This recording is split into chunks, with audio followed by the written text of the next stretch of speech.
Bonjour à toutes et à tous et bienvenue dans ce nouvel épisode des Tontons Golfeurs. Je suis encore avec mes deux grands amis et acolytes Sébastien et Kevin. Bonjour messieurs. Bonjour Antoine, bonjour Sébastien. Bonjour messieurs. Comment vous portez-vous avec cet hiver qui est particulièrement glacial déjà pour l'instant en fonction de là où vous vous situez, mais c'est vrai que c'est pas évident que ça soit autant pour le coaching ou pour le jeu.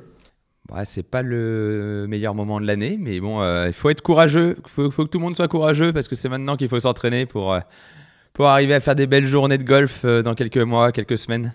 Effectivement. Et moi, j'arrive à me préparer dans des conditions idéales vu que j'ai écouté l'épisode Contre vents et marées des Tontons Golfeurs, donc moi je suis parfait. Bon, super. Nous avons un invité aujourd'hui spécial de marque, ce que l'on veut. En tout cas, quelqu'un que l'on connaît bien, qui est aussi un de nos amis, qui s'appelle Stanislas Katurla. Bonjour Stanislas. Ah, je te vois pas très, non, on n'est pas amis. Ok, nous sommes collègues, si tu veux, il n'y a pas de souci Stanislas. Bonjour Stanislas. Bonjour Antoine, bonjour Kevin. Comment vas-tu ? Bonjour Sébastien, je vais Bonjour Stanislas. très bien, merci messieurs.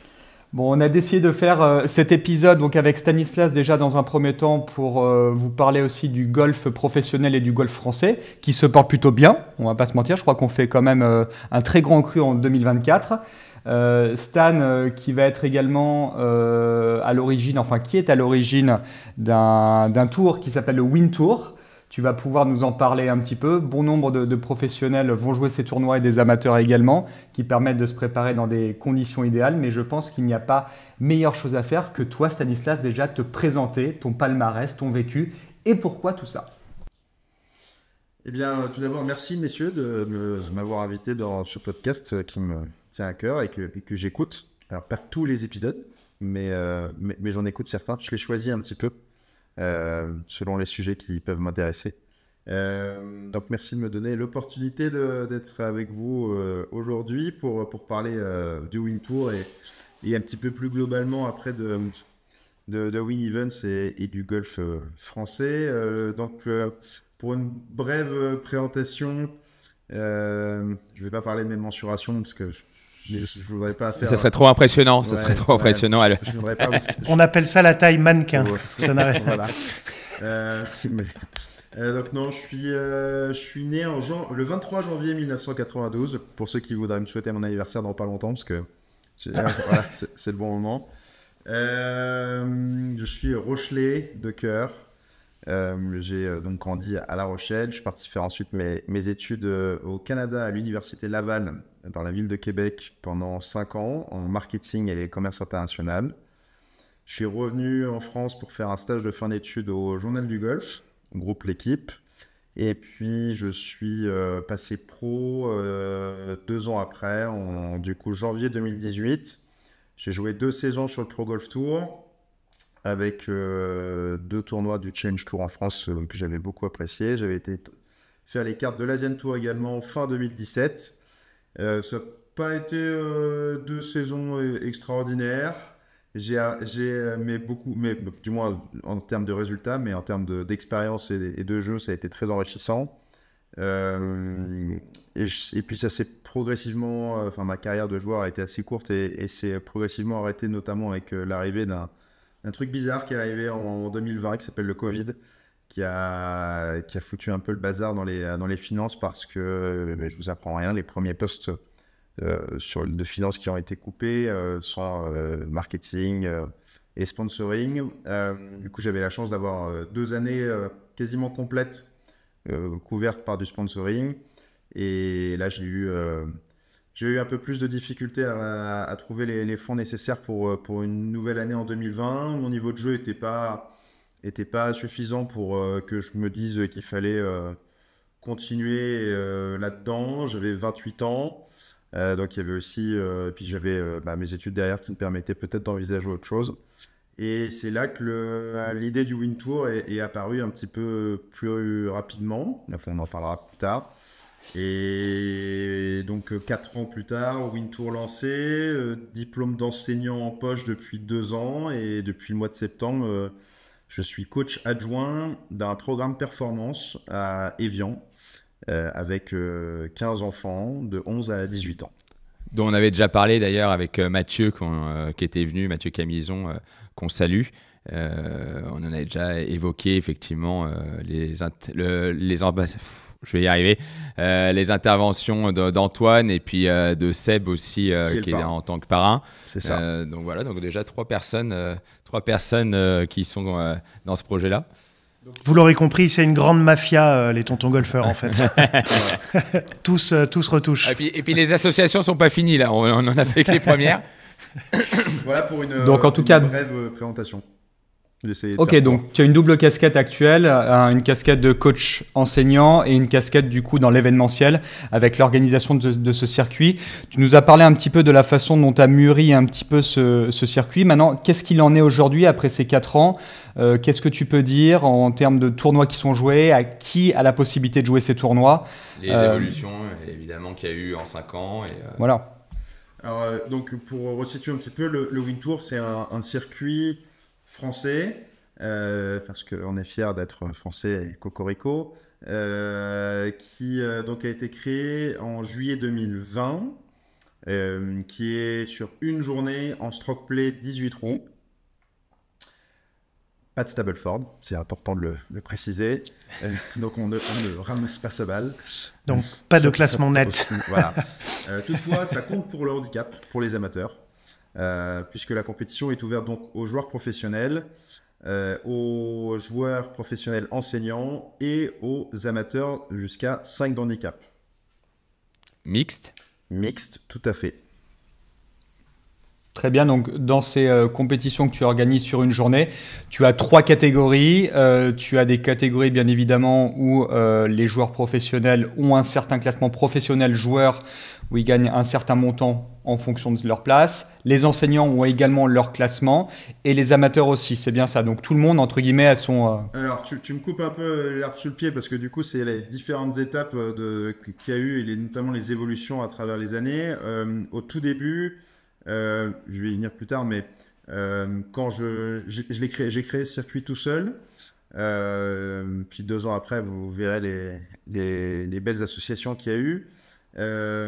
C'était un circuit vraiment ce qu'on appelle pay and play, donc dont on peut s'inspirer des États-Unis, c'est-à-dire que tu payes pour jouer le tournoi, il n'y a pas de qualification et c'est ouvert à n'importe quel joueur qui remplit les critères, je vous ai cités juste avant. Et à ce moment-là, l'argent distribué était égal au nombre de participants. Donc, plus il y avait de participants, plus il y avait d'argent qui était redistribué. Il y avait... Ouais, aucune dotation fixe, c'est juste de la redistribution des inscriptions. Exactement. Il y avait... je prenais quand même un tout petit pourcentage pour me payer un sandwich et une bouteille d'eau, mais sinon, dans l'idée, c'était ça. C'était un sandwich au foie gras, non? Ouais. Quelques caviar de temps en temps. Je sais pas. Et donc, il y avait à ce moment-là 3 catégories. Il y avait les amateurs qui, à l'époque, ne pouvaient pas gagner d'argent, puisque depuis janvier 2021, ils peuvent gagner jusqu'à 850 €. À ce moment-là, c'était des chèques cadeaux valables dans les Pro Shops. Ensuite, il y avait une catégorie pour les joueurs enseignants et une catégorie pour les joueurs circuit. Donc, chacun cotisait pour sa catégorie, ce qui fait qu'on pouvait parfois avoir des montants un petit peu inégaux entre catégories. Mais ça avait le mérite de faire jouer. Il y a eu donc les 3 premières épreuves. La première a eu lieu au Golf National. Après, c'était au Golf des S et au Golf de Saint-Cloud. Donc ça s'est passé comme ça sur mi et fin 2020. Donc ça, c'était pendant 1 an et demi jusqu'à 2021 aussi. Même 2022, pardon, ça a été comme ça. Et puis aujourd'hui, ça a un petit peu changé puisque ce sont des 10 000 € de dotation fixe comparé à avant où donc, le montant de dotation pouvait varier en fonction du nombre de joueurs. Là, qui est 30, 40, 50 ou jusqu'à 81 joueurs. Notre maximum de joueurs qu'on a d'ailleurs atteint 2 fois, c'est 10 000 € de dotation quoi qu'il arrive, avec maintenant une seule et même catégorie qui regroupe les amateurs, les joueurs enseignants et les joueurs professionnels d'un circuit. À l'intérieur de celle-là, donc, il y a le top 12 qui est payé et les 5 meilleurs enseignants. Donc en tout, ça fait 17 joueurs, parfois plus en fonction des ex-aequo, qui sont payés. Avec quand même des belles sommes, parce qu'on rappelle qu'il y a 2 500 € à prendre pour le premier du jour, et puis 800 € pour le premier enseignant qui ne serait pas dans les 12 premiers du classement général. Ouais, Voilà, mais un enseignant en tout cas qui gagne la journée prend 2500 €. C'est ça. Et eux, les enseignants jouent sur les deux tableaux. Ouais. D'accord, Donc, ouais. c'est Ouais, tout bel ils effet. prennent au meilleur des deux tableaux. Donc, s'ils sont ici, ils prennent plus d'argent dans le classement général, ils restent dans le classement général, et du coup, ça redistribue à un enseignant de plus qui peut se permettre du coup de prendre la 5e place.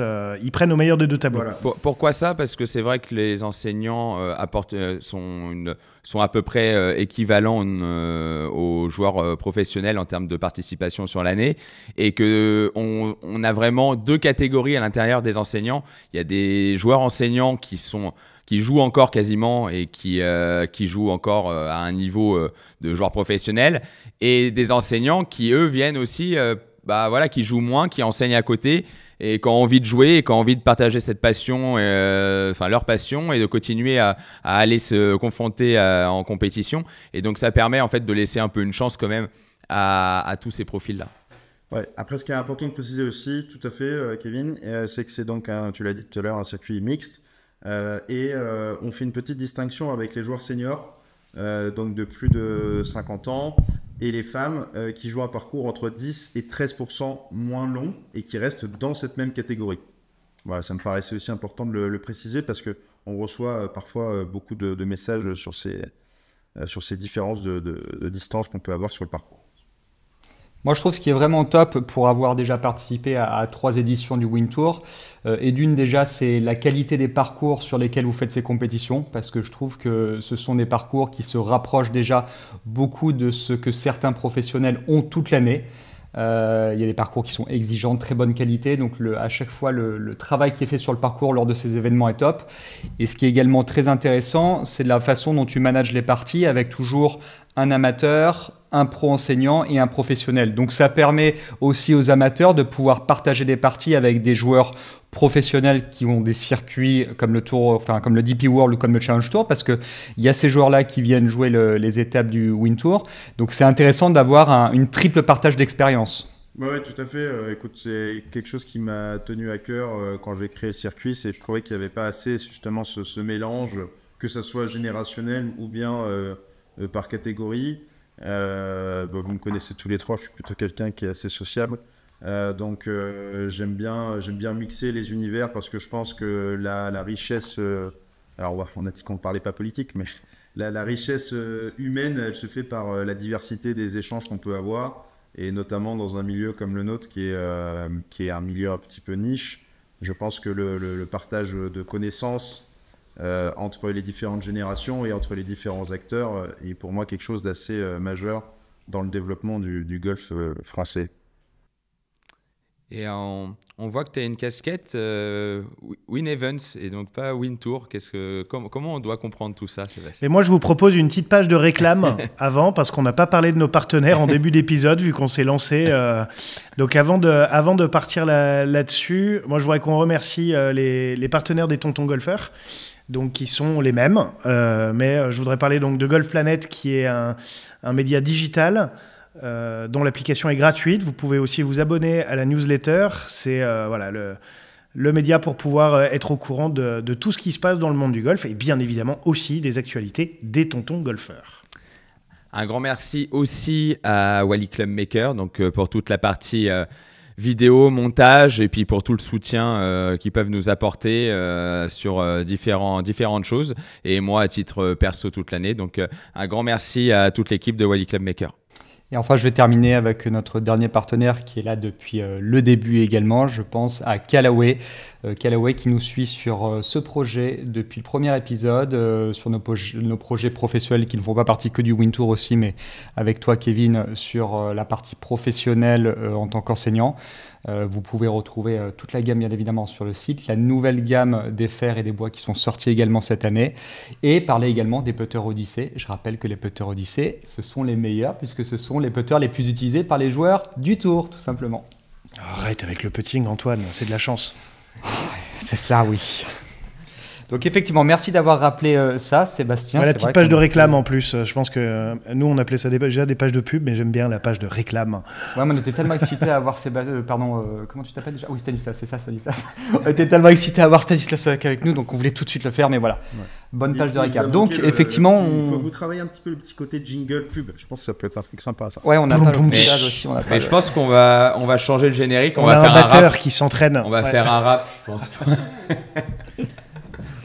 Donc oui, tu ouais, parles-nous de cette casquette parce qu'on en était Ouais, là. écoute, cette casquette, elle a beaucoup d'importance parce que ce qui a changé, donc si vous avez suivi un petit peu le fil directeur du Win Tour, donc ce qui a beaucoup changé depuis janvier 2023, c'est que j'ai la chance d'avoir deux amis qui m'ont contacté, en la personne de Kevin Turlan et Sébastien Gros, pour développer le Win Tour, développer le golf français de manière générale, grâce à leur expérience. Et grâce à cette association que j'ai bien évidemment acceptée, on a pensé créer une société d'événementiel qui regrouperait plusieurs branches. Donc aujourd'hui, c'est pour ça qu'il y a cette casquette, parce que Win Events, c'est aujourd'hui la société mère qui regroupe le Win Tour, les Win Pro-Am, les Win Experience et d'autres journées et d'autres services qu'on peut proposer à travers cette entité. C'était important pour nous de faire la distinction parce que on voulait créer un circuit, mais aussi créer des opportunités de jeu pour les pros avec des programmes qui, pour nous ressemblent parce qu'on était tous les trois, enfin, du moins Kevin et moi, on est retraités, mais Seb est encore très actif, plus que jamais, et on pensait que on pense toujours que notre expérience qu'on a eue via les programmes et qu'on continue d'avoir peut nous aider à concevoir des événements qualitatifs, que ce soit au niveau donc, des programmes ou bien au niveau de d'autres compétitions dont Seb a eu une idée brillante en 2023 qui est de créer le championnat de France parents-enfants, qui a été une édition pleinement réussie puisqu'on a eu 52 équipes sur 52 avec comme parrain Grégory Avray au golf du Médoc. Voilà, donc tout Vainqueur de Win Tour. vainqueur de Win Tour à Barbarou, Vainqueur de Win Tour. L'année dernière en ouverture de saison, Ouais. effectivement. Donc voilà, donc Win Events, Il a aussi fait, pour ceux qui, il a aussi fait deuxième d'un US Open, mais il a quand même fait. Ouais. Je trouve En que tout la cas- première place du Win Tour à Barbarou était bien plus conséquente. Mais il la met juste Dernier au-dessus titre, d'ailleurs, dans le Dernier palmarès. titre en date, voilà, dernier titre en date, vainqueur du Win Tour à Barbarou. Voilà. Et d'ailleurs, il a reçu un petit message de Tiger pour le remercier parce que pour ceux qui regarderaient, le logo du Win Tour est forcément inspiré de Tiger si vous le regardez dans une glace à l'envers. Ah oui, bien joué. Voilà pour le petit clin d'œil. Donc voilà pour répondre à votre question du Win Events. Ouais, on a caché un peu ça tout au début de l'épisode, mais effectivement, on est associé avec Stan avec Seb et sur Win Events et donc sur le Win Tour avec Stan effectivement qui s'occupe de toute la partie opérationnelle de l'ensemble des événements Win Events, donc que ça soit Win Tour, que ça soit les Win Pro-Am. Il était présent au championnat de France par enfant où là moi j'étais présent aussi pour l'opérationnel. Et après, on peut se dispatcher un peu les rôles si c'est que des journées Win Experience, des journées pour des entreprises, ou ou des after work, ou des trophées, des choses qu'on organise, ou qu'on peut faire un peu chacun, pas de notre côté, parce qu'on est tous les trois, et c'est une force de pouvoir échanger. On échange tous les jours, de pouvoir échanger sur les évolutions et sur les interrogations qu'on se pose sur chaque événement. Mais voilà comment c'est un peu dispatcher les rôles. Bon, moi, j'ai le rôle d'administratif compta qui me prend aussi beaucoup de C'est temps. parce que t'es le moins drôle des trois. Et je suis le seul qui sait compter. Donc, aussi. donc voilà, et c'est vrai que Seb est plus sur la partie sponsoring, création, et puis et Stan un peu plus opérationnel. Donc voilà, les grosses casquettes, même si on est un peu mixte, où on fait un peu sur toutes les casquettes, on tient des rôles importants, et c'est comme ça qu'on arrive à faire évoluer chaque année Voilà, donc nous, on est forcément preneurs de continuer à faire évoluer. Cette année, on est sur des créations d'événements, de nouveaux événements, sur l'évolution du championnat de France par enfant, vu le succès qui a été reçu l'année dernière. On est sur une nouvelle édition qui est quasiment prête, que Seb est en train de finaliser et qui sera bientôt dans votre boîte mail et sur le site de la Fédé, etc. Donc voilà, et le Win Tour. Le Win Tour qui, je sais pas, sera le Win Tour qui débute la semaine prochaine. Dans presque 3 semaines. Mais au moment de l'enregistrement. D'accord. Et d'ailleurs, dans les dates, c'est les Win Tours qui prendront la tête avec un démarrage de saison la semaine prochaine, le 4 et 6 février, avec une date à Barbaroux, qui est notre date d'ouverture depuis 2 ans déjà, et où on fait un super événement chaque année. On est ravis d'y retourner chaque année. Et là, un petit nouveau, un petit nouveau, c'est pas un petit nouveau, mais en tout cas, c'est plus affectueux qu'autre chose. Mais on est ravis d'aller dans un nouveau golf, le golf de Valcro. Qui va nous accueillir donc ce 6 février pour la deuxième étape du Win Tour. Il y aura évidemment une date à Saint-Cloud comme tous les ans qui nous font l'honneur de nous accueillir. Ce sera le 28 avril. Après, on reste un peu discret. Vous aurez bientôt le calendrier complet, mais qui est quasiment fini pour une fois, que Stan a réussi à boucler. Parce que ça, c'est. De main de maître. Ouais, parce que ça, c'est un travail. Hein. Il y a un travail qui est vraiment dur, c'est ça. Parce que vous imaginez bien qu'on essaye de ne pas être en face de tous les autres circuits. Qu'on essaye. Faut faire attention aux compétitions amateurs de haut niveau aussi, parce que vu que les amateurs à moins de 5 d'handicap peuvent venir jouer et qu'ils essayent souvent de jouer le jeu, il faut faire attention à ce qu'il n'y ait pas les vacances scolaires, à ce qu'il n'y ait pas le Grand Prix un peu important dans une région, à ce qu'il n'y ait pas une compétition type championnat de France ou quoi que ce soit. Donc à chaque fois c'est Stan qui propose toutes les dates parce qu'il n'y a que lui qui arrive à voir quelles sont les dates susceptibles de pouvoir ramener des joueurs. Donc c'est pas une mince affaire. Ouais, et puis avec les changements de calendrier en face, etc., c'est un rôle qui est difficile parce qu'on aimerait pouvoir proposer dès le début de l'année toutes les dates, mais malheureusement ça bouge, ça évolue. Donc sur ça, Stan il est au courant de tous les tournois, de tous les circuits assez rapidement, en étant en interaction directe avec les dirigeants des circuits. Mais c'est vrai que trouver les dates, on est obligé de faire des choix de temps en temps, d'être la veille d'un tournoi ou la veille d'un autre. On essaye d'arranger aussi pour que les joueurs français puissent se déplacer entre guillemets le moins possible en essayant de le grouper avec d'autres épreuves qui peuvent être dans la région au même moment. Voilà, donc c'est pas une mince affaire et surtout parce que on propose là du coup depuis notre association une super association depuis notre association, une super association en partenariat avec du Win Tour. Je vais laisser Stan plus en parler, mais qui a changé un peu le côté sportif et ce qu'on pouvait offrir aux joueurs depuis 2 saisons maintenant, 3 saisons maintenant, la 3e saison maintenant qui débute. Ouais, clairement, c'est ce qui a donné un autre visage au Win Tour depuis la création de Win Events et donc notre association à tous les trois. Donc depuis janvier 2023, on a la chance d'avoir un partenariat avec l'Alps Tour, qui est la 3e division européenne, qui est connue puisqu'elle a été créée en 2001, si je dis pas de bêtises. Donc c'est un circuit sérieux qui permet aux 5 meilleurs à la fin de saison de monter sur le Challenge Tour.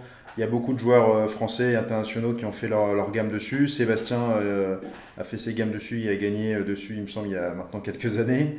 Merci de l'avoir rappelé.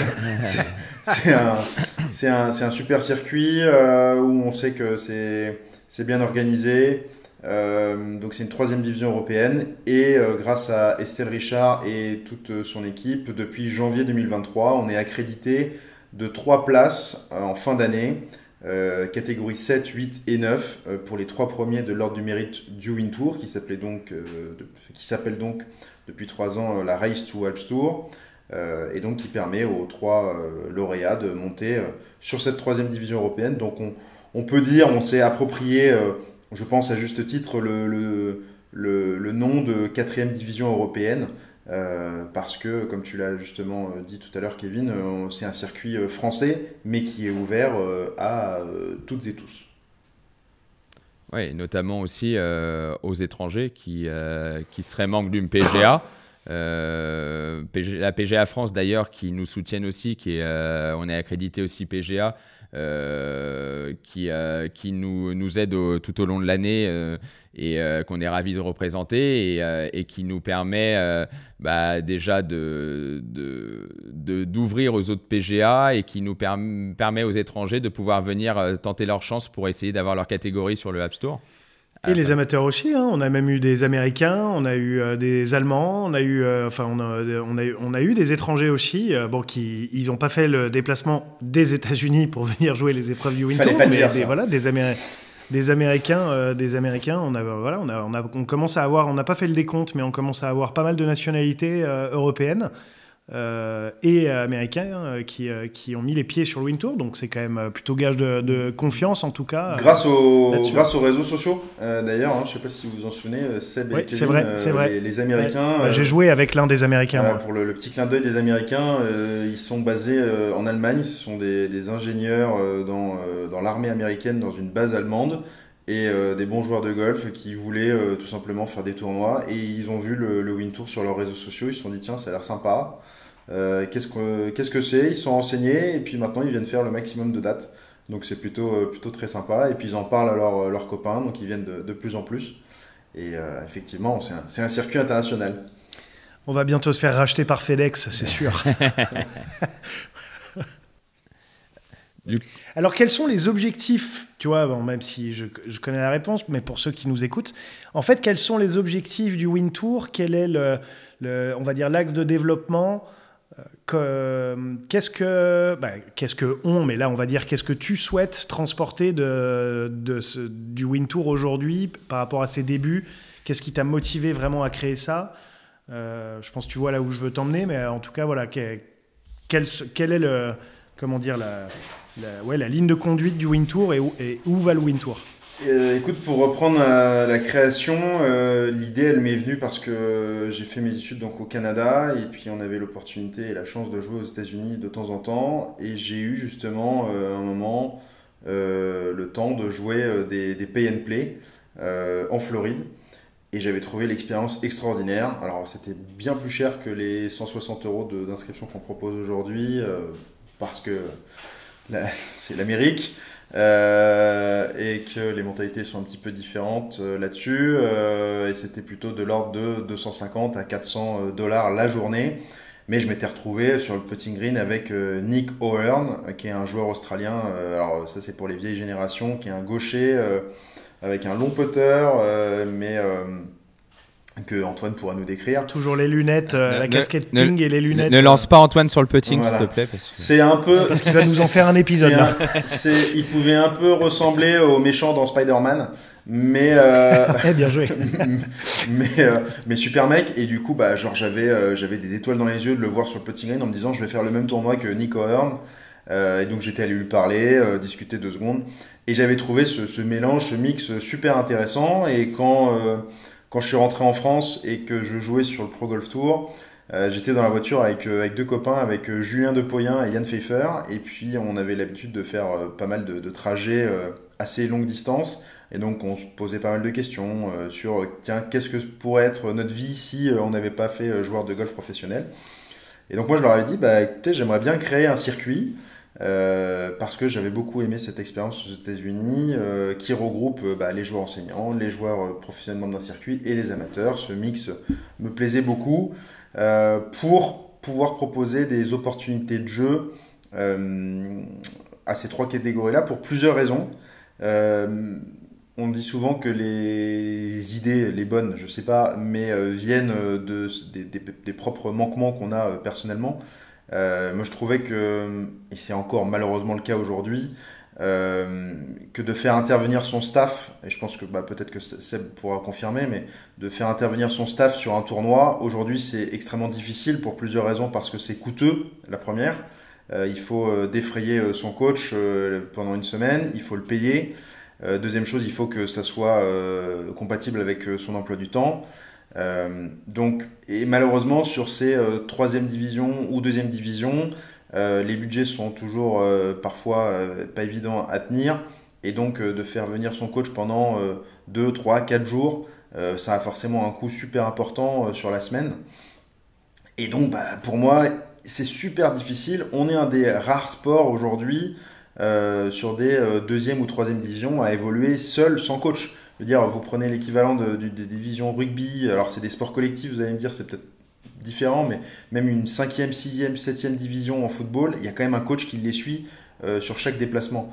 Et aujourd'hui, ce que je trouve toujours super dommage, pour les raisons que je viens d'évoquer, c'est de ne pas pouvoir faire intervenir son staff plus facilement. Et donc, l'idée du Win Tour, de faire une journée, ça me semblait plus facile pour les coachs de se déplacer, de se libérer, financièrement aussi pour les joueurs de payer les coachs à des prix du coup plus faibles vu que c'est sur une journée. Et donc ces opportunités de jeu pour évoluer avec son staff me paraissaient super importantes.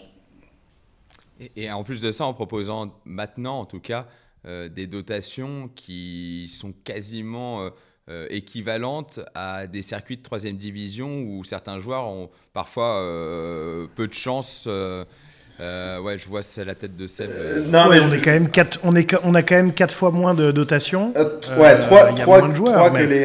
que les pro golf, mais je vois ce que je veux dire, Kevin, dans le sens où sur le côté ratio dépenses et ce que tu peux gagner, c'est sûr que une semaine de tournoi, de Pro Golf Tour ou de Alps Tour, c'est entre 800 et 1000 euros à chaque fois, entre l'inscription, la nourriture, le déplacement, etc. Et que pour gagner 1000 balles sur un circuit, il faut faire top 10. Il faut faire top 10. Alors que l'avantage des Win Tours, c'est que vu que ça se joue en France, qu'on essaie de cibler quand même des régions là où il y a beaucoup de golfeurs, aussi bien professionnels qu'amateurs, pour pouvoir remplir des champs en fait, et que du coup, c'est vrai que quand moi, par exemple, j'ai eu la chance d'en jouer en région lyonnaise, là où tu dors chez toi, là où je pourrais, si mon coach était lyonnais, il pourrait venir me voir, et là où tu as 2500 € en jeu alors que tu dors dans ton lit, donc là où tu as quand même du coup très peu de frais, c'est aussi un petit peu ce qu'on s'était dit quand on s'est associés, c'était d'augmenter ces dotations et de les mettre à des dotations fixes en fait pour faire venir les joueurs et qu'en fait ils viennent chercher le financement dont ils ont besoin plutôt que de faire des books et à publier sur les réseaux sociaux et faire des cagnottes qui, je crois, ne fonctionnent pas beaucoup. Enfin, en tout cas, pour moi, il y a un vrai sujet mais qui serait un autre sujet, mais sur la manière de trouver du sponsoring en France qui pour moi, ça paraît trop souvent à du mécénat plutôt qu'à transporter quelqu'un dans un projet dans lequel on croit. Je pense que la meilleure manière de gagner de l'argent en tant que golfeur professionnel, c'est avec ses clubs et que du coup, se déplacer pour jouer des tournois là où il y a quand même, on parle quand même de 2500 € pour une journée, pour le vainqueur. Pour un enseignant, le meilleur enseignant, s'il n'a pas fait mieux au classement, c'est 800 €. Les 3 premiers prennent plus de 1000 € la journée. Enfin, je connais quand même pas beaucoup de métiers qui permettent de gagner autant d'argent en aussi peu de temps. Et nous, c'est vraiment notre motivation, c'est de faire en sorte que les joueurs professionnels puissent gagner de l'argent et du coup s'auto-financer pour des saisons, pour quelques tournois, pour payer un loyer ou pour payer un coach, mais avec ce qu'ils sont censés faire le mieux, c'est-à-dire mettre la balle dans le trou avec leur propre club sur un parcours en format compétition. Avec une mise de départ de 160 €. Il ne faut pas oublier le ratio mise. C'est pour ça aussi qu'on arrive à avoir des joueurs comme cette année un Tom Vaillant qui a gagné aussi une épreuve. On a des joueurs du DP World qui se disent... Voilà, ils se disent, il y a Romain Langasque aussi qui est venu, il y a plusieurs joueurs du Tour qui viennent parce qu'ils se disent, attends, je fais une bonne journée, j'ai les clubs entre les mains et puis je prends un billet et puis je suis content. Et puis ça permet aussi à ceux qui sont peut-être un petit peu moins dans cette optique-là d'avoir des opportunités de jeu qu'ils n'ont pas forcément s'ils n'ont pas de catégorie de jeu sur les autres circuits ou qu'ils ont mal démarré l'année, qu'ils sont en milieu d'année et que ils se disent je vais peut-être essayer d'aller sur le Win Tour pour essayer de récupérer une catégorie de jeu pour jouer l'année prochaine la 3e division. Ça permet en fait de créer des opportunités de jeu pour beaucoup de profils différents. En tout cas, c'est ce qu'on essaie de transporter. Et on sait que même les enseignants, c'est souvent maintenant de la nouvelle génération, c'est beaucoup d'anciens joueurs. Et c'est des personnes qui aiment bien jouer et à qui ça manque. Et donc, ça permet aussi, ils se préparent pour les Win Tours. Ils tapent des balles. Voilà, ils sont là, ils sont contents d'aller jouer et de pouvoir reprendre les clubs, ne serait-ce que 10 étapes dans l'année. Et en début d'année, on a souvent aussi les amateurs. Je me permets, Stan, on a souvent les amateurs, je pense, vu qu'on a parlé de Barbaroux. On a parlé de la tarification aussi à la journée, donc de 160 €. Mais pour les mineurs, amateurs, parce qu'on n'a pas encore eu de mineurs professionnels, mais c'est pareil, pour les mineurs, donc moins de 18 ans, ça va être 100 € l'inscription. Donc ce qui réduit quand même aussi, on fait quand même un geste pour aussi soutenir les jeunes. Et on a régulièrement, par exemple sur Barbaroux, chaque année, on a eu des pôles qui sont venus. Donc ça s'appelait à l'époque Pôle Espoir, je ne sais pas si ça s'appelle encore comme ça, mais en tout cas voilà les structures que la fédération met en place avec des jeunes qui en général ne sont pas encore au niveau des équipes de France messieurs ou quoi que ce soit, qui sont juste un peu en dessous, qui sont vraiment en formation et qui du coup pour 100 €, il y a le coach aussi de la fédé qui se déplace, qui vient les voir. Et le format, justement, fait vraiment un peu cas pratique, quoi, ou TD, ou DS, j'en sais rien, selon les âges et les niveaux d'études, mais qui font souvent un peu, ça fait, allez, tiens, aujourd'hui, on a un petit test à valeur réelle, là où il y a de l'argent investi sur la journée. Bon, ok, on peut en prendre, mais en tout cas, il y a une compétition, il y a l'esprit de compétition, et on le voit très bien. Vu qu'on a parlé tout à l'heure de Tom Vaillant qui en a gagné un, on parle de quand même quelqu'un qui a fini 92e de la Race to Dubai, donc on parle quand même d'un sacré joueur de golf, mais qui, moi vu que je suis très proche et on en a parlé, et j'étais pas à Aix-Marseille ce jour-là, et il m'a dit, donc là on va mettre un bip pour un mot qui commence par P, il m'a mis que c'était bon de mettre autant d'intensité sur le parcours en fait que je joue tous les jours. Donc même quelqu'un qui a fait 90e de la Race to Dubai, qui a vécu des journées incroyables pendant sa saison, des moments de stress et compagnie, le premier mot dont il m'a parlé, oui, il était très content de prendre de l'argent à 5 minutes de chez lui, mais il était surtout très content d'avoir pu faire une partie avec beaucoup d'intensité, parce qu'il avait envie de gagner chez lui. Donc il y a vraiment tout le monde qui va s'y retrouver, et on a aussi parfois des joueurs amateurs qui, je pense à Nicolas qui sera content, vu que je sais qu'il nous écoute, qui se déplace quasiment partout en France, parce que lui, avoir l'opportunité de jouer avec des joueurs professionnels, d'avoir une carte dans la poche et en plus découvrir des parcours qui sont quand même toujours très très bien préparés et qui nous accueillent, les golfs nous accueillent à bras ouverts. Du coup, c'est vrai que ça permet d'avoir un gap entre un joueur du Tour européen et un joueur amateur qui viennent chercher chacun quelque chose de différent et qu'ils le trouvent. Ça, c'est super important. Et un vainqueur cette année, un vainqueur de cette année quand même qui est amateur aussi, qui était moins 4, c'est quoi, moins 5 d'index quasiment, et qui du coup va pouvoir faire une transition et passer sur le Apps Tour, de passer de amateur à professionnel via le Win Tour. Et ça, c'est une fierté pour nous de pouvoir le faire. Ouais, parce qu'en fait, Seb l'a très justement dit, mais aujourd'hui, je pense que c'est super important de le souligner. On est pour moi, un des sports où la transition amateur-professionnel est une des plus difficiles, que ce soit par l'accompagnement qu'il peut y avoir dans la transition, ou bien tout simplement d'avoir ces compétitions mixtes, parce que je pense qu'aujourd'hui, on peut dire qu'on est super fiers et on peut se vanter d'être les seules compétitions en France à mêler les amateurs et les joueurs professionnels sur un même tournoi. Et pour moi, ça, c'est super important, encore une fois, sur ce partage d'expérience. Donc, pour revenir un petit peu sur les trois raisons qui m'ont qui m'ont poussé à le créer, il y avait sur le côté joueur professionnel, plus d'opportunités, gagner un peu mieux sa vie entre les tournois, et puis trouver aussi des périodes, parce que je pense qu'on a tous connu ça en tant que ça soit joueur amateur ou joueur professionnel. On sort de 2 semaines de tournoi où ça va super bien, et puis le tournoi d'après il est dans 3 semaines. Comment maintenir ce niveau d'intensité pendant ces 3 semaines de break? Et justement, grâce à des Win Tours qu'on essaie de positionner du mieux que possible, grâce au fait d'emmener son staff sur place, pouvoir gagner sa vie un petit peu mieux avec ça. Pour les joueurs enseignants, tout simplement de remettre le pied un peu à l'étrier, parce que comme tu le disais, Kevin, il y a les joueurs enseignants qui sont des anciens joueurs professionnels, il y en a ceux qui n'ont pas forcément joué avant mais qui veulent se préparer pour les cartes du Senior Tour. Tout le monde a des objectifs qui sont super intéressants. Et puis pour les amateurs, comme on le disait, d'avoir cette passerelle avec le haut niveau, de pouvoir jouer avec des professionnels, parce que ça c'est une règle d'or dans le Win Tour, c'est qu'un amateur ne jouera jamais avec un autre amateur, jouera toujours avec deux joueurs professionnels. Et comme tu l'as très justement dit, Seb, pour pas le citer, Nicolas, qui habite en Dordogne, donc on connaît le réseau routier et toutes les infrastructures qui relient la Dordogne au reste de la France, à part la 89 qui la traverse. C'est clairement pas la région la mieux desservie, mais Nicolas nous suit depuis maintenant presque 2 ans, et il est dithyrambique sur le Win Tour parce qu'il dit en fait les gars, moi j'ai une quarantaine d'années, j'ai pas connu le haut niveau amateur plus jeune, il l'a connu dans un autre sport qui était le rugby, et il dit aujourd'hui moi à chaque fois que je fais un Win Tour vous me mettez des étoiles dans les yeux parce que les parcours sont super bien préparés, qu'il y a un champ de joueurs que je regarde parfois à la télé sur certains grands noms qui viennent, et que moi j'ai une intensité de dingue.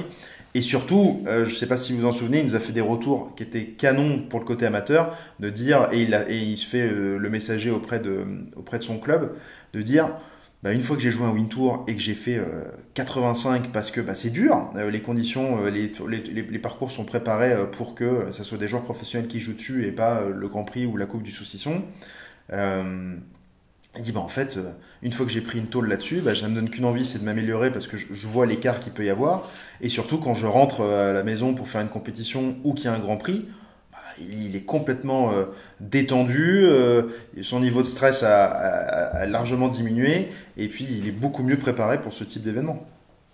Merci de préparer notre épisode dans 2 semaines qui sera sur l'aspect mental du jeu. Merci pour cette brillante transition.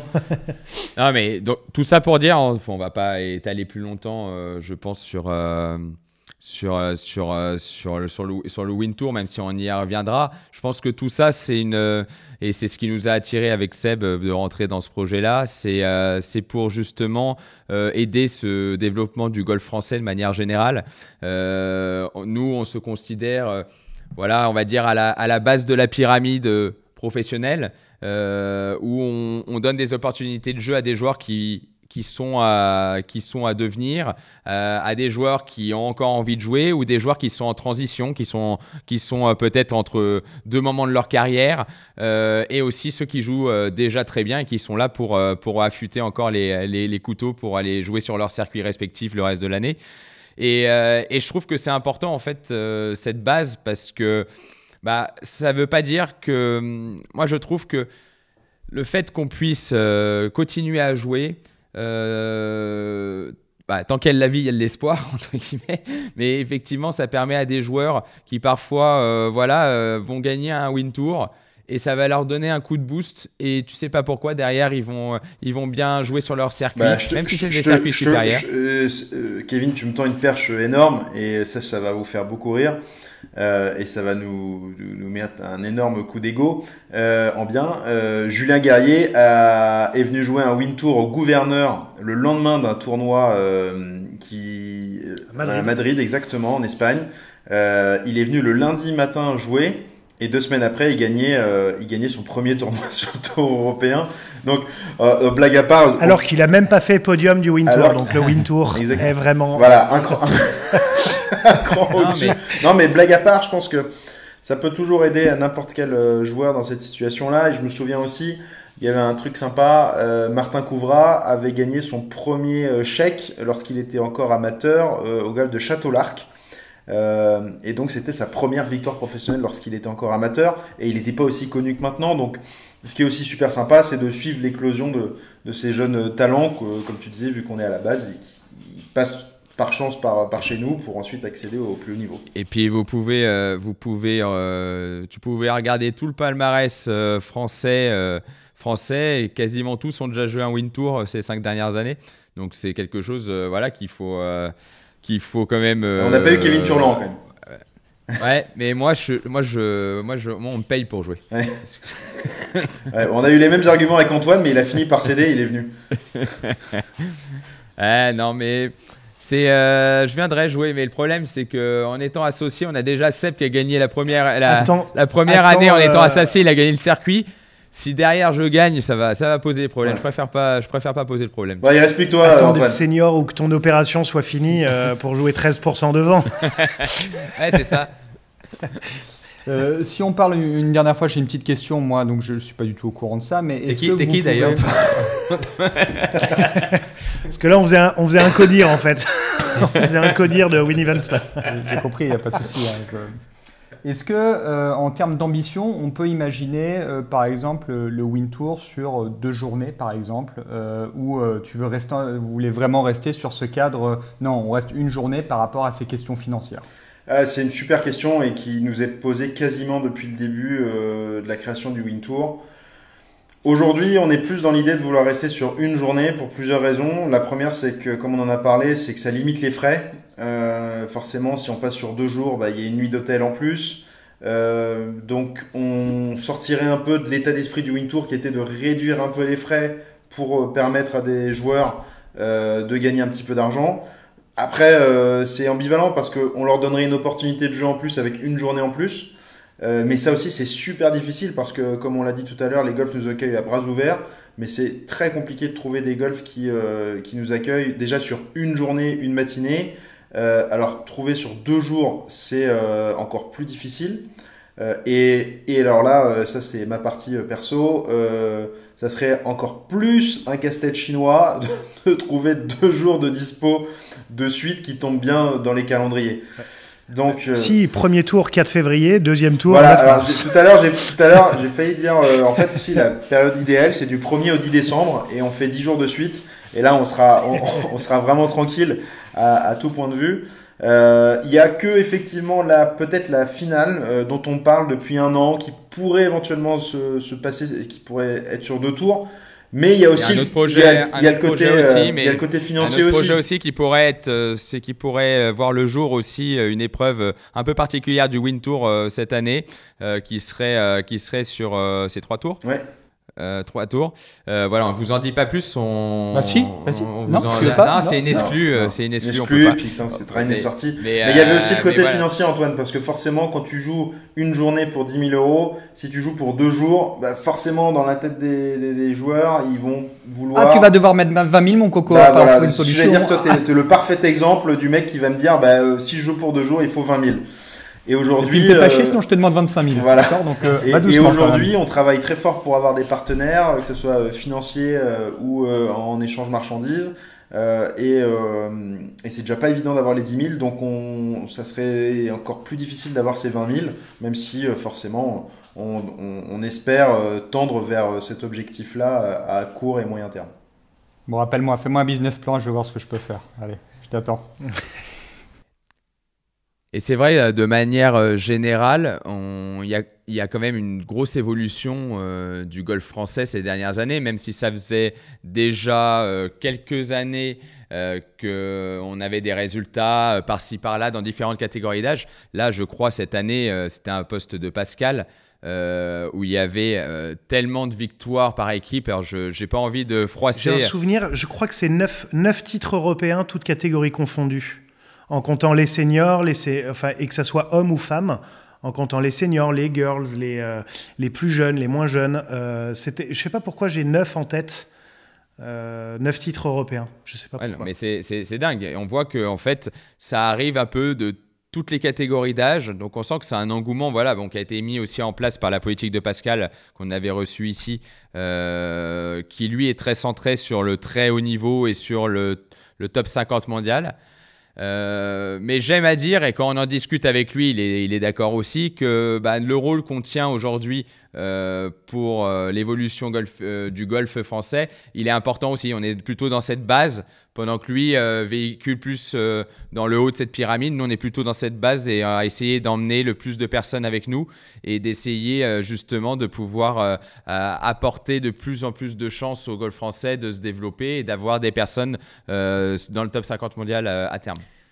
Mais je trouve qu'on est très très critique en fait pas dans ce pays. L'être humain a souvent tendance à être très critique. Mais en tout cas, pour parler que de l'exemple français, qui est celui qu'on connaît le mieux, je trouve qu'en général, aussi bien les gens que parfois les professionnels du métier, voire du journalisme, sont très très durs avec le sport français de manière générale.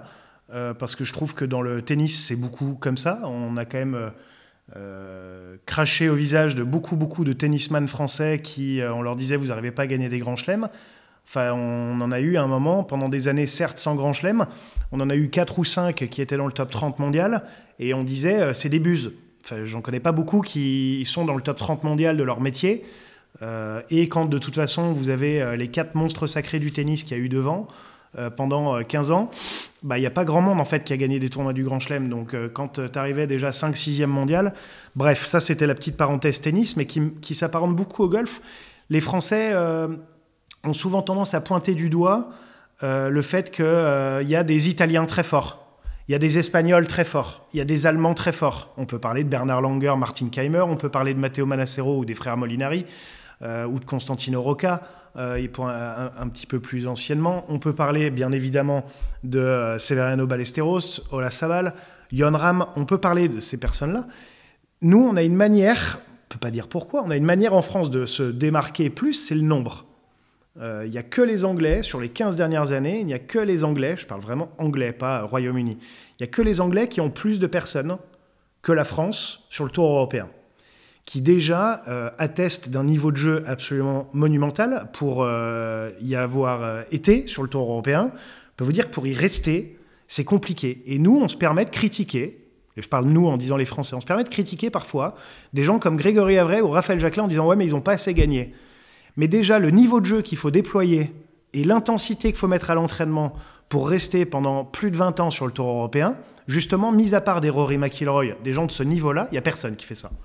Donc je trouve qu'on veut toujours avoir autre chose que ce qu'on a et qu'il faut déjà se féliciter en fait déjà du nombre de joueurs que la France a toujours réussi à mettre ces 20 dernières années sur le Tour européen, qui est systématiquement à plus de 10 et qui l'année dernière, je crois qu'il y a une personne qui a perdu dans les 14 ou 15 Français, il y a peut-être une seule personne qui a perdu la carte, qui en l'occurrence l'a récupérée aux cartes, donc Clément Sordet, et des jeunes qui montent. On se retrouve maintenant avec 3 joueurs encore sur le PGA Tour, sachant qu'il y en avait 3 déjà l'an dernier avec Pérez, Trainer qui a la double nationalité, et Paul Barjon. Là, il y a Mathieu Pavon qui vient d'arriver, il y a Antoine Rosner qui vient d'arriver pour prendre un peu la place de Martin et Paul. Mais on ne parle que de golf masculin, on peut aller parler du golf féminin avec quand même Céline qui est dans le top 10 mondial depuis combien de temps. Il y a quand même des résultats et qui a gagné en plus le majeur français, donc c'est quand même... Là, on n'en parle pas autant, mais c'est quand même du même impact dans le golf français. Ça devrait avoir le même impact que Noah qui gagne à Roland-Garros. Enfin, c'est quand même hallucinant qu'on nous parle parfois de « les Français ne savent pas gagner ». Ça, c'est parce que les gens ne regardent que les résultats des Français. Alors que les gens qui font au-dessus du par, si on regarde les autres nationalités et qu'on se concentre que sur une nationalité, ça arrive à tout le monde. Et nous, on nous dit « ah, il y a un mal français mental ». Mais non, les gens gagnent. On l'a bien vu avec 2 victoires françaises d'affilée l'an dernier. Quand il a fallu faire 4 birdies pour finir l'année, pour monter sur le PGA Tour, Mathieu Pavon, il les a fait. Quand il a fallu faire le dernier tour que Antoine Rosner a dû faire à la finale à Dubaï pour le faire, il l'a fait. On a chaque année des joueurs qui reprennent la carte ou qui gagnent la carte aux cartes européennes. Ben ça, il n'y a pas d'épreuve mentalement plus dure que celle-là. Enfin, moi, je pense qu'on peut vraiment dire que le golf français se porte vite, se porte bien. On aimerait que ça aille plus vite et qu'il y ait plus de joueuses encore dans le top 50 mondial et plus de joueurs dans le top 50 mondial, mais je pense que j'ai pas de courbe, mais de ce que je vois avec ma perception, on peut quand même dire que le golf français progresse et a une place incontournable du golf mondial. Quand on peut voir, il y avait la confrontation, la team continentale contre la team des îles britanniques, il y avait quand même 4 Français. Alors, je sais plus. C'est énorme. Je sais plus si c'était 10 ou 12, je sais plus le nombre exactement, mais ça reste quand même entre un tiers. 10 joueurs, c'était 10 joueurs, mais je suis sûr que là, on aurait un bon Français dans le cliché dont je parlais. Il te dirait oui, mais il y avait 4 Danois aussi. Ouais. Et on a un joueur français qui a joué à la place d'un joueur danois, il devait y avoir 5-3. Donc pourquoi le Danemark fait plus ? Alors justement, Ouais, ils On n'est pas dans font les des écoles, jumeaux. dans les Ils éducations. font des jumeaux aussi. exactement. Ouais. ça compte double. Non, mais c'est certain que non, sur mais le papier, justement, en tout c'est une cas, stat 2024 intéressante, reste la meilleure année golfique professionnelle et aussi une des très bonnes années amateurs. Donc, ceux pour moi qui se permettent de critiquer en disant autant de négativité sur les réseaux sociaux et autres, c'est ceux qui n'ont rien compris au sport de haut niveau et là où en est le golf français actuellement. Excusez-moi, mais en tout Ouais, cas... je pense qu'il faut. C'est ton coup de gueule Guy Bedos, Eh oui. ça. Je pense qu'il faut s'en féliciter parce que c'est agréable en Et c'est fait pas se de, complaire. de Se regarder. féliciter de ça, c'est pas s'en complaire. Oui, On exact. peut vouloir mieux, mais déjà Non, faut et laisser puis, à un faire, moment, faut encourager en faut fait. laisser C'est- parler Moi, aussi pour être très faut honnête, je laisser regardais faut- très peu faut laisser parler les le stats golf, aussi. le DP World à la télé ces dernières années, à part quand un de mes potes jouait bien et j'avais envie de voir ce qu'il faisait, ou Rory qui était en train de faire quelque chose d'extraordinaire, ou voilà. Mais je regardais très peu. J'ai pas regardé autant de dimanches cette année que depuis quelques années. Et c'est plaisant. Qu'ils aient gagné ou pas à la fin, parfois ils ont pas gagné. Mais il y a eu quand même un paquet de semaines où le dimanche, tu es devant ta télé et tu regardes un joueur que pour le coup nous on connaît, mais en tout cas qui est français, qui est de votre nationalité et qui est en train de tirer la bourre au meilleur joueur du monde pour essayer de gagner. Et ça, c'est quand même sympa. Moi, regarder 5 Danois qui sont en train de gagner, je regarde pas un dimanche, je fais autre chose, tu vois. Alors, les victoires françaises ont été super, mais celle de Guerrier qui gagne avec je ne sais combien de trous de play-off, elle est 9 géniale. trous de play-off. Mais après, on va dire que mentalement, ça va pas les Français. Mais pour gagner 9 trous de play-off, il faut être un barge dans la tête. C'était pas Raph qui avait fait Si, en Espagne, neuf ouais. trous de en play-off Espagne, aussi. contre Maximilian. Contre Max Kiefer. Ouais, Skiffer. Ouais. Voilà, Mais victoire, ouais, pour- Lacroix pour, qui a gagné, pour aller dans Ravetto votre qui a sens, gagné, les gars, on a, il y a une on disait stat Antoine Rosière qui intéressante. monte Non, sur mais le PGA Langasque Tour. qui a failli monter sur le PGA Tour aussi. Bah, bien Enfin, sûr. c'est- Non mais cette Le année, golf elle a français été progresse. folle cette année. On peut pas la critiquer. Je suis désolé. Oui, et puis avec Mathieu qui est Quasiment un peu que à des joueurs de l'initiative Wintour, dès hein. le début d'année. C'est vrai, c'est vrai. À part Pavon, quasiment que des joueurs de Wintour. Hein. Et Mathieu, il a jamais joué Je crois pas. Qui ça? Ah, Mathieu, Pavon. Non. Non. Non. Ah, il Bah, a essayez jamais- d'organiser un Win Tour à Torrey Pines. Je sais pas. Peut-être que ça pourrait être plaisant. Faites un effort. Hein. Vous voulez vous ouvrir Non, à mais l'international. la vraie raison pour laquelle il a pas joué, parce que je pense pas que ça serait. Enfin, maintenant, ça serait compliqué, plus compliqué, mais les dernières années, c'est surtout qu'on va très peu dans l'ouest, sud-ouest, où lui, il est de Bordeaux. Et c'est vrai que historiquement, ça a toujours été un peu compliqué de placer Après, des il aurait dates fallu là-bas. qu'on aille jouer en Andorre, vu qu'il habite en Andorre. Il habitait en Andorre, en tout cas. Je sais pas maintenant avec le PGA Tour, mais vu qu'il habitait en Andorre. Mais il y a moins de golfeurs.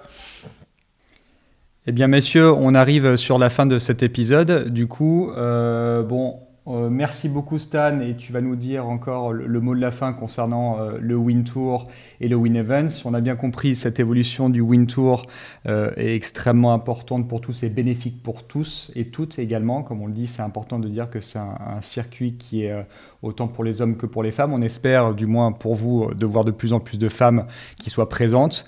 Win Events avec effectivement toute cette évolution au niveau des événements que vous organisez, notamment cet événement majeur qui est le Championnat de France parents-enfants qui a eu lieu au Médoc, qui maintenant s'appelle Cabot, je ne dis pas de bêtises.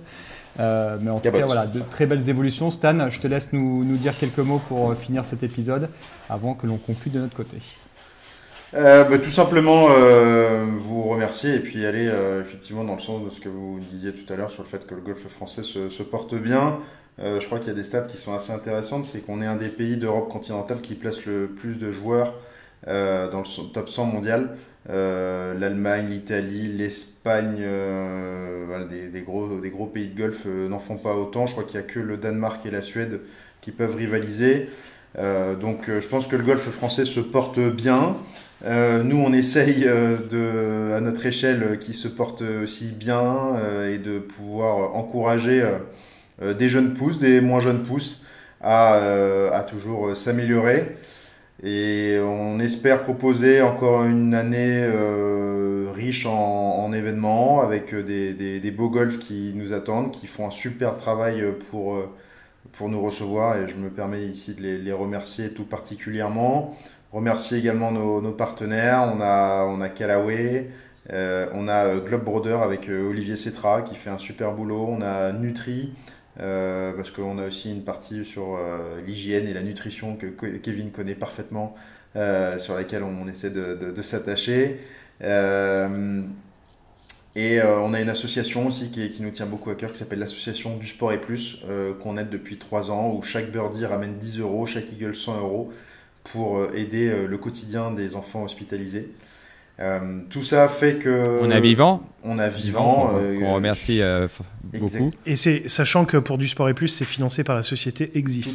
Tout à fait. On a effectivement cette association qui nous tient vraiment à cœur. Et puis on a d'autres partenaires comme la société Vivant qui fait des spiritueux biologiques, parce qu'on nous a dit qu'un bon programme ou une bonne compétition de golf, c'est du golf et des alcools. Jusqu'à présent, c'est plutôt pas mal sorti, plutôt pas mal réussi. Donc on va continuer dans cette voie-là, continuer à innover en essayant de proposer des tournois.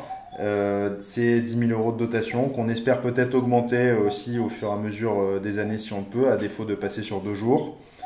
Et puis forcément être à l'écoute de différents sponsors ou différentes personnes qui souhaiteraient, différents golfs, qui souhaiteraient organiser des épreuves professionnelles mais qui ne savent pas toujours comment ça pourrait fonctionner, que ce soit pour des Win Tours ou des Pro-Am. Nous, on est parfaitement à l'écoute et capable d'organiser ce genre d'événements en France ou à l'étranger. Mais déjà en France, je pense qu'il y a déjà largement de quoi faire, parce qu'on a un territoire qui regorge de superbes parcours. Ouais, non, merci Stan en tout cas. Voilà, moi je rajoute un petit mot aussi sur la partie Win Events, mais effectivement on est toujours à la recherche d'aide, que ce soit sur nos différents événements, que ce soit pour les Win Tours ou pour le championnat de France parents-enfants, où on cherche des partenariats. Il y a effectivement aussi toutes ces journées entreprises pour les entreprises qui nous font confiance, qui nous permettent d'organiser des événements spécifiques pour eux. Et voilà, n'hésitez pas à nous contacter si vous avez envie de discuter de différents formats. Et forcément, voilà, cette année, on a envie aussi de développer un petit peu les journées Win Tour pour qu'il y ait plus de personnes qui viennent, de proposer ce qui s'appellera Win Tour Experience, de proposer à des sociétés de pouvoir venir le jour J avec des collaborateurs pour pouvoir suivre les meilleurs joueurs français, nous soutenir sur cette journée-là et pouvoir être visible aussi de différentes manières, que ça soit au niveau de notre sponsor de Win Events, du Win Tour pardon, qui rediffuse sur la chaîne du Journal du Golf TV les résumés vidéo de notre circuit, et leur proposer des initiations, des déjeuners, des suivis sur le parcours en voiturette, des expériences qui sont sympas à vivre. Donc n'hésitez pas à nous contacter pour tout ça.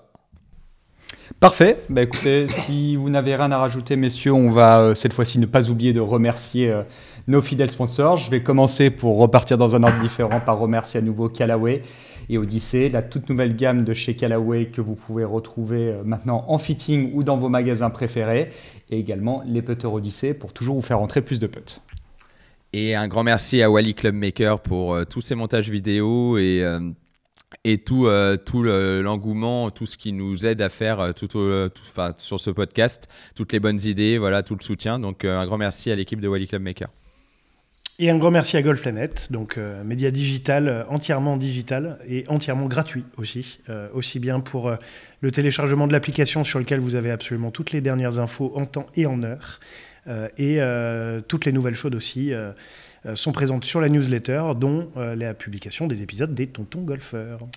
Magnifique. Écoute, encore merci beaucoup Stanislas pour ton temps, de nous avoir évoqué ces deux sujets, Win Tour, Win Events, et le développement du golf français amateur et professionnel que tu aides énormément. On te souhaite bien évidemment plein de bonnes choses. J'ai envie de te dire à très vite, qu'on se voit autour d'un dîner ou une partie de golf, tout simplement sur un des événements. Et ensuite, je laisse le dernier mot de la fin à Sébastien pour nous parler tout simplement du soutien que vous nous apportez, chers auditeurs. Et du coup, merci beaucoup Stan d'être venu nous voir. J'espère que l'expérience t'a plu. Merci Antoine et Kevin. Merci à vous toutes et à tous de nous avoir écoutés encore une fois jusqu'au bout. On espère que cet échange avec Stan voilà, vous a plu, vous a informé, vous a fait sourire ou vous avez appris des choses. En tout cas, encore une fois, merci pour votre soutien sur toutes les différentes plateformes là où vous pouvez nous trouver. Donc sur Facebook, Instagram, LinkedIn, YouTube, que sais-je. En tout cas, peu importe la plateforme là où vous nous écoutez, n'hésitez surtout pas à nous laisser un petit commentaire ou nous mettre des étoiles. Nous, ça nous aide beaucoup, ça nous encourage. Et puis, vous pouvez bien évidemment toujours nous contacter par mail. Donc lestonsgolfeurs@gmail.com. Je pense que tous ceux qui nous ont écrit ont toujours eu une réponse, il me semble. Donc n'hésitez pas. Et puis moi, je vous dis aussi à bientôt. On se retrouve dans 2 semaines pour le prochain épisode des Tontons Golfeurs. Salut les gars. Salut. Salut les gars, bonne journée, bye bye.